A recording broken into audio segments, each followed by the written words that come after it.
एक छोटे से गांव में, जहां हर सुबह सूरज की पहली किरणों के साथ जीवन की नई शुरुआत होती थी, वहां एक लड़का था जिसका नाम अर्जुन था।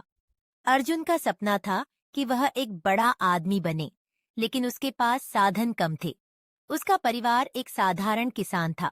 उसके पिता रामू दिन रात खेतों में काम करते थे और उसकी माँ सुमित्रा घर के कामों में व्यस्त रहती थीं। अर्जुन हमेशा अपने माता पिता की मेहनत को देखकर प्रेरित होता था, लेकिन उसकी आंखों में एक अलग ही सपना था। गांव के पास एक बड़ा जंगल था, जहां कई तरह की कहानियां गूंजती थीं। गांव के बच्चे अक्सर उस जंगल में जाते थे, लेकिन बड़े लोग वहां जाने से डरते थे। कहा जाता था कि जंगल में एक पुराना मंदिर है, जिसमें एक रहस्यमय देवी की मूर्ति है। लोग कहते थे कि जो भी उस देवी की पूजा करता है, उसकी सभी इच्छाएं पूरी होती हैं। अर्जुन ने तय किया कि वह उस मंदिर की यात्रा करेगा और देवी से अपनी इच्छा मांगेगा। एक दिन अर्जुन ने अपने दोस्तों मोहन और राधिका को अपने साथ लिया और जंगल की ओर चल पड़ा। तीनों बच्चे उत्साहित थे, लेकिन जंगल की घनी झाड़ियों और अंधेरे रास्तों ने उन्हें थोड़ी चिंता में डाल दिया। रास्ते में उन्होंने एक बूढ़े आदमी को देखा जो लकड़ी काट रहा था। बूढ़े आदमी ने उन्हें देखा और मुस्कुराते हुए कहा, बच्चों, तुम कहाँ जा रहे हो? अर्जुन ने कहा। हम देवी के मंदिर हम जा रहे हैं। हमें अपनी इच्छाएं मांगनी है। बूढ़े आदमी ने गंभीरता से कहा, तुम्हें पता है बच्चों, देवी की पूजा करने का अर्थ केवल इच्छा मांगना नहीं होता। तुम्हें अपनी मेहनत और ईमानदारी से भी काम करना होगा। बात सुनकर अर्जुन ने सोचा कि बूढ़े आदमी की बात में गहराई है। उन्होंने आगे बढ़ने का निश्चय किया। जंगल में कई मोड़ और मुड़ थे, लेकिन अंततः वे मंदिर तक पहुंच गए।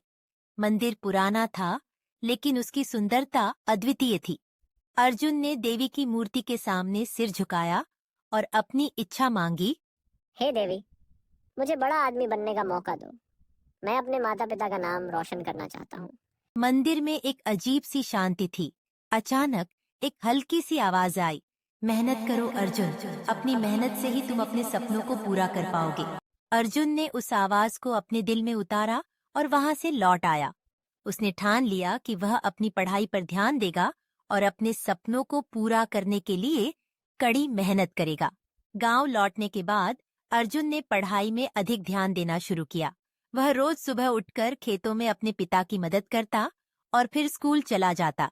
उसकी मेहनत रंग लाई और उसने अपनी कक्षाओं में अच्छे अंक प्राप्त किए।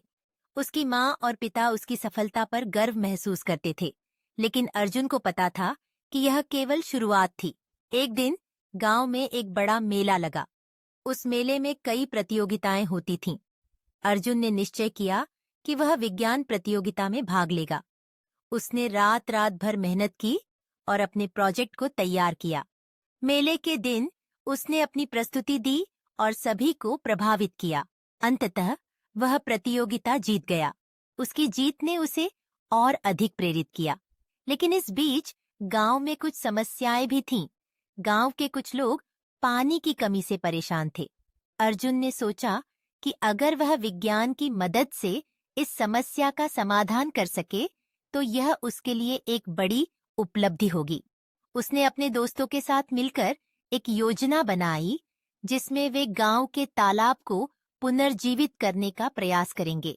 उन्होंने गांव के लोगों को एकत्रित किया और उन्हें समझाया कि अगर वे सब मिलकर काम करें, तो वे अपने तालाब को फिर से भर सकते हैं। शुरुआत में कुछ लोग हंसे और कहा कि यह संभव नहीं है, लेकिन अर्जुन ने हार नहीं मानी। उसने अपने दोस्तों के साथ मिलकर तालाब की सफाई शुरू की। धीरे धीरे गांव के लोग भी उनके साथ जुड़ने लगे। कुछ महीनों की मेहनत के बाद तालाब फिर से भर गया। गांव में खुशियां लौट आईं। लोगों ने अर्जुन की मेहनत की सराहना की और उसे गांव का नायक कहा। अर्जुन ने अपनी सफलता का श्रेय अपने माता पिता और दोस्तों को दिया। उसने समझा कि मेहनत और एकता से बड़े लक्ष्य को हासिल किया जा सकता है। समय बीतता गया और अर्जुन ने अपनी पढ़ाई पूरी की। उसने शहर के एक प्रतिष्ठित कॉलेज में दाखिला लिया। वहां भी उसने अपनी मेहनत से सफलता हासिल की। लेकिन वह कभी नहीं भूला कि उसकी सफलता की शुरुआत उस जंगल के मंदिर से हुई थी, जहां उसने देवी से अपनी इच्छा मांगी थी। अर्जुन ने अपने गांव को कभी नहीं भुलाया। उसने वहाँ शिक्षा के लिए एक स्कूल खोला ताकि गांव के बच्चे भी उसके जैसे सपने देख सकें और उन्हें पूरा करने के लिए मेहनत कर सकें। इस कहानी से हमें यह सीख मिलती है कि सपने देखने से ज्यादा जरूरी है उन्हें पूरा करने के लिए मेहनत करना। जीवन में संघर्ष और कठिनाइयां आएंगी, लेकिन अगर हम एकजुट होकर काम करें तो किसी भी समस्या का समाधान निकाला जा सकता है।